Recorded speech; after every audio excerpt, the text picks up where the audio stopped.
तो कहानी की शुरुआत होती है पहाड़ों के बीचों बीच बनी एक फार्म हाउस से, जहां एक फैमिली रहती है। ये फैमिली ग्रैडी की है और ये सारे फॉर्म्स भी। उसकी फैमिली में उसकी वाइफ, बच्चे और उसका भाई था। ग्रैडी अपने दोस्तों के साथ पहाड़ों में गया था शिकार के लिए, लेकिन अब 10 दिन हो चुके थे, उसका कोई अता पता नहीं था। पहाड़ों से कोई भी वापस लौट कर नहीं आया था। पुलिस को भी ग्रैडी की फैमिली इन्फॉर्म कर चुकी थी। पुलिस ने सर्च ऑपरेशन भी किया, पर मौसम खराब होने की वजह से उन्हें वो दरमियान में रोकना पड़ा और पुलिस भी ग्रैडी को ढूंढ नहीं पाई। वैसे भी जिन पहाड़ों में वो गया था, उन पहाड़ों के बारे में मशहूर था कि जो भी उनमें जाता है वापस नहीं आता। अब ग्रैडी के पीछे उसकी फैमिली को उसका भाई राउडी संभाल रहा था। उनके फॉर्म्स के पास ही एक और आदमी भी रहता था अपनी वैन में, जिसका नाम था एडी। खैर, यहाँ पर हम राउडी और ग्रैडी की वाइफ एलन को साथ दिखते हैं। मतलब उनका अफेयर चल रहा था, जिसकी भिनक अब उनके बड़े बेटे को पड़ चुकी थी। इसीलिए वो अपने अंकल राउडी से रूड रहने लगा था। ड्रेक को लगता था कि राउडी नहीं चाहता कि उसके डैड वापस आए,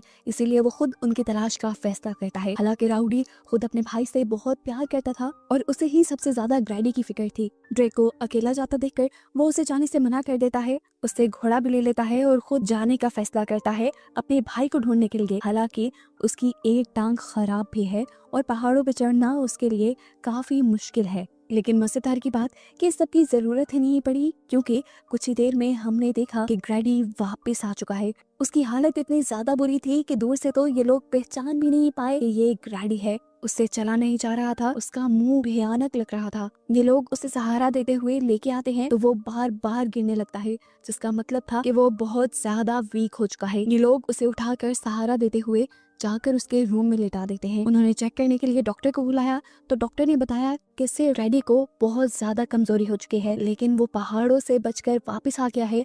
ये भी बहुत बड़ा चमत्कार है। डॉक्टर के मुताबिक इतनी देर तक कोई भूखा नहीं रह सकता था। ग्रैडी ने 10 दिन के दौरान कुछ तो खाया था, जिसकी वजह से वो जिंदा बचकर यहाँ आया था। खैर, अब उसकी बॉडी बहुत ज्यादा कमजोर हो चुकी थी। उसे हर थोड़ी देर बाद पानी और खाना देते रहना था ताकि वो जल्दी रिकवर कर सके। खाने की बात करते ही ग्रैडी अजीब शक्ल से अपने बेटे को देखता है, यहाँ तक कि उसके इस अंदाज से उसका बेटा भी डर जाता है। थोड़ी देर बाद हम देखते हैं कि राउडी और ड्रेक के दरमियान में लड़ाई शुरू हो चुकी है, क्योंकि ड्रेक को लगता है अब उसके डैड वापस आ चुके हैं तो इन्हें राउडी की जरूरत नहीं। वो गुस्से में राउडी को पंच भी कर देता है और उससे वार्न कहता है कि तुम मेरी मॉम से दूर रहना। जिस पर राउडी ने उसे कहा, तुम्हें अभी हकीकत नहीं पता, तो प्लीज तुम काम डाउन हो जाओ और जाकर अपनी मॉम की हेल्प करो। ड्रेक अंदर गया तो उसकी मॉम ग्रैडी के लिए खाना बना चुकी थी। ड्रेक खाना लेकर ऊपर चला जाता है और पीछे से एलन राउडी से कहती है, मुझे ग्रैडी ग्रैडी लग ही नहीं रहा। उसकी आंखों में देखो तो ऐसा लगता है जैसे कोई और आ गया है। अभी ये बात ही कर रहे थे कि इन्हें एक भयानक शोर सुनाई दिया, ऐसे जैसे बहुत सारी चीजें टूट गई हों। ऊपर जाकर इन्होंने देखा तो ड्रेक खाना गिरा चुका था। एलन ड्रेक के ऊपर बोलने लगी तो ड्रेक ने बताया, मेरी कोई गलती नहीं, खाना ग्रैडी ने खुद गिराया था।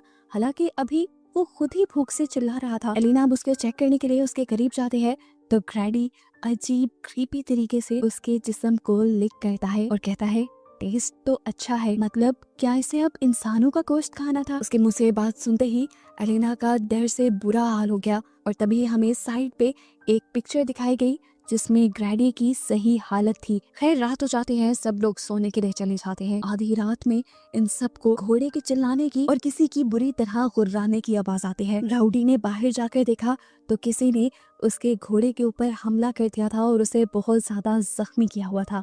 ये कह ले कि उस घोड़े को चीर डाला था। उसने आसपास देखा, वहाँ कोई जानवर, कोई इंसान नहीं था, लेकिन पीछे जूम करके हमें दिखाया गया कि ग्रैडी उस घोड़े को अजीब नजरों से देख रहा है और क्रीपी स्माइल भी दे रहा है। ये सारा शोर सुनकर इनका नेबर एडी भी यहाँ आ चुका था। राउडी को लगा कि ये सारा किसी जंगली जानवर का काम है, लेकिन एडी असल मामला समझ चुका है। उसे लग रहा है कि ये सब किया है ग्रैडी ने।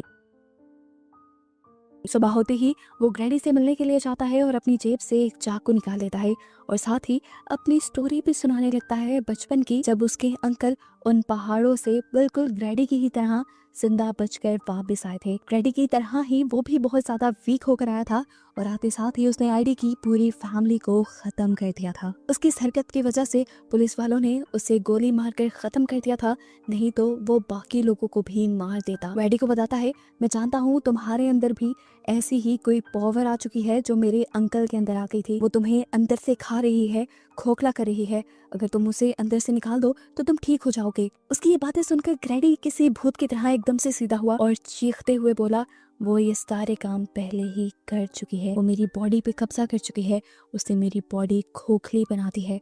एडी अब उसे मारने की सोचता है और ग्रैडी उसकी सोच पढ़ लेता है और उससे कहता है जो सोच रहे हो वो करना भी मत, क्योंकि तुम एक बूढ़े इंसान हो, तुम्हारे पीछे कोई स्ट्रेंथ नहीं और मैं एक अच्छा फार्मर हूँ। अगर तुमने मुझे मार दिया तो तुम पूरी जिंदगी जेल की चक्की पीसते रहोगे। ये कहते ही वो लेट गया और एडी वहां से चला गया। एडी डर चुका था, वो अब खतरे के बारे में सबको बताना चाहता था, इसलिए वो राउडी के पास गया और उसने सारी बातें राउडी को बताना शुरू की कि असल में जो ग्रैडी उन्हें नजर आ रहा था वो अब ग्रैडी था ही नहीं। यहाँ पर ग्रैडी की बॉडी तो थी लेकिन उसके अंदर ग्रैडी की सोल नहीं थी।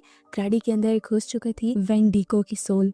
ये एक शैतानी सोल थी जो पहाड़ों में रहती थी और लोगों पर कब्जा कर लेती थी। ये कैनिबल थी, आदमखोर थी, इंसानों को खाया करती थी। इससे पहले कि ग्रैडी भी उनकी फैमिली के ऊपर हमला कर दे, एडी राउडी को मशवरा देता है कि वो किसी तरह उसे मार दे। क्या हम देखते हैं कि एलिना ग्रैडी के रूम में गई, उसने देखा कि खाना अभी भी वैसे ही पड़ा था। वो खाना उठाकर वापस लौट ही रही थी कि ग्रैडी ने उसे अपनी आवाज में बुलाया। एक पल के लिए फील हुआ कि शायद वो शैतानी सोल सो गई है और अभी असली ग्रैडी होश में है जो एलिना से बात कर रहा है। वो एलिना को बताता है कि हम पहाड़ों में शिकार करने गए लेकिन वहां जाकर हम गुम हो गए, हमें रास्ता भूल गया। हमने एक घर के अंदर शेल्टर लिया, 4 लोग मदद बुलाने के लिए गए लेकिन फिर वो वापस लौट कर ही नहीं आए। ग्रैडी और उसका साथी वो लोग भूख से मर रहे थे। तभी ग्रैडी के कान में एक अजीब सी आवाज सुनाई दी जिसने ग्रैडी से कहा कि तुम मुझे अंदर आने दो, मैं तुम्हें बचा लूंगा। असल में ये आवाज उसी शैतानी सोल की थी और अपने आप को बचाने के लिए ग्रैडी ने उसे हाँ कर दी, जिसके बाद वो सोल ग्रैडी के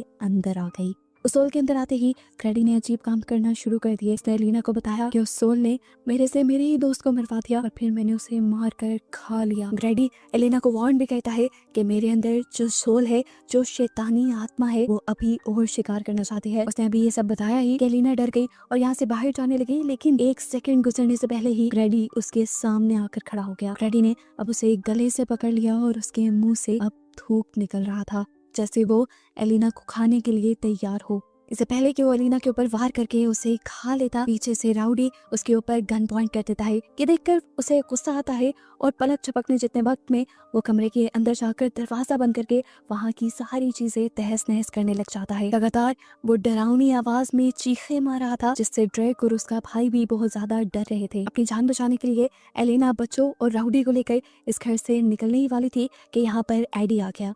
एडी असल में ये ठान कर आया था कि वो ग्रैडी को मार ही देगा। वो इन सब की जान बचाने के लिए इन सब को अपनी वैन में जाने को कहता है। यहाँ ड्रेक इनके साथ जाने से मना कर देता है क्योंकि उसे लग रहा था कि उसे अपने डैड की जान बचानी चाहिए, जिस पर एलिना उसे थप्पड़ मारती है और उसे समझाती है, ड्रेक क्या वो तुम्हारे डैड लग रहे हैं? उसकी हालत तो देखो, उसके अंदर एक शैतानी सोल है जिसे मारना जरूरी है वरना वो हमें मार देगा, और ये सारी बातें मुझे ग्रैडी ने खुद बताई हैं।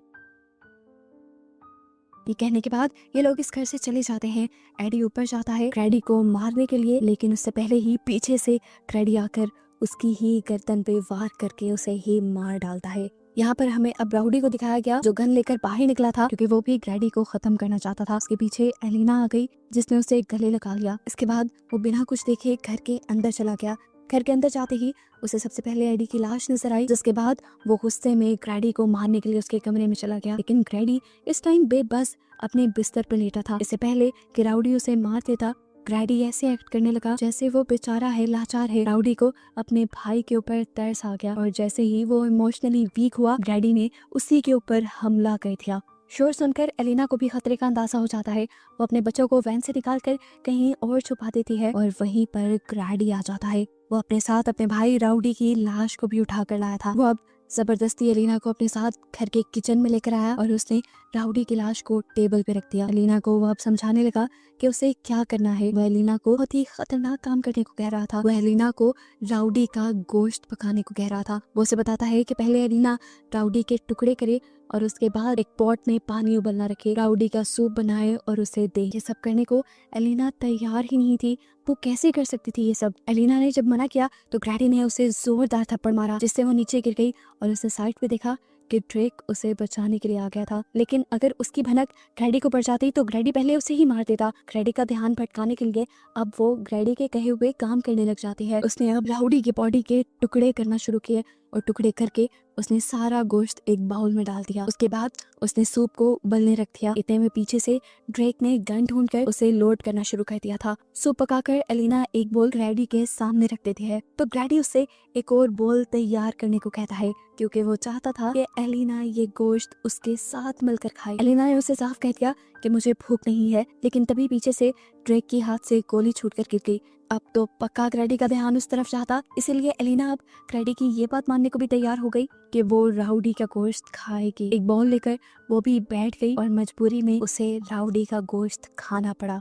यहाँ पर पहले ग्रैडी ने एक बाइट टेस्ट किया और उसके बाद तो वो जंगलियों की तरह खाने लगा। जैसे ही उसके बाउल में से सब कुछ खत्म हुआ तो उसने एलिना को कॉलर से पकड़ लिया और उससे कहा, मेरी जो हालत है ये तुम्हारी और राउडी की वजह से है। अब इससे पहले कि वो एलिना को भी मार देता, पीछे से ड्रेक गोली चला देता है। उसकी गोली से ग्रैडी यहाँ पर एलिना को छोड़कर भाग जाता है, लेकिन एलिना को चोट लग जाती है। ड्रेक जब उसकी मदद करने के लिए आया तो एलिना ने उसे कहा, जाकर तुम टिम को बचाओ। इतने में वो टिम के पास पहुंच गया होगा। ड्रेक उसकी बात मानते हुए जब गया टिम के पास तो उसने क्या देखा कि ग्रैडी भयानक अंदाज में उसके भाई का गला दुबा रहा था। वो उसे मारने ही वाला था कि तभी पीछे से ड्रेक आ गया। उसने 1 मिनट के लिए टिम को छोड़ा और ड्रेक को कहा, तुम सबको ना एक साथ रहना चाहिए, पता है कहाँ पर? मेरे पेट में। ये कहते ही वो भयानक तरीके से हंसने लगा। उसकी आंखें भी सफेद पड़ चुकी थी, जिसका मतलब था कि अंदर का ग्रैडी अब मर चुका है और इनके सामने जो है वो वेंटी का है। वो दोबारा अब टिम का गला दुबाने लगता है कि पीछे से ड्रेक उसके ऊपर गोली चला देता है और ग्रैडी बेजान होकर गिर जाता है। इस पॉइंट पे इन्हें लगा कि ये लोग बच गए हैं, लेकिन ये बस उनकी सोच ही थी, क्योंकि एकदम से ग्रैडी ने उठकर पीछे से ड्रेक को पकड़ लिया और ड्रेक को अभी वो मारने ही वाला था कि ठीक टाइम पर यहाँ पर पहुंच गई एलिना। उसने ड्रेक को छुड़ाते हुए ग्रैडी के मुंह में गन डालकर उसके दिमाग पे शूट कर दिया, जिसके बाद आखिर उसकी मौत हो गई। ग्रैडी तो मर चुका था, उसका जिस्म तो बेजान हो गया था, लेकिन भयानक आवाजें जो पहले इनको ग्रैडी के अंदर से आ रही थी वो इन्हें अभी भी सुनाई दे रही थी, जिसका मतलब वेंटी को अभी खत्म नहीं हुआ था। आगे वो इनके सामने कौन सा खतरा लेकर आएगा, इसी सस्पेंस के साथ ये कहानी यहाँ हो जाती है खत्म।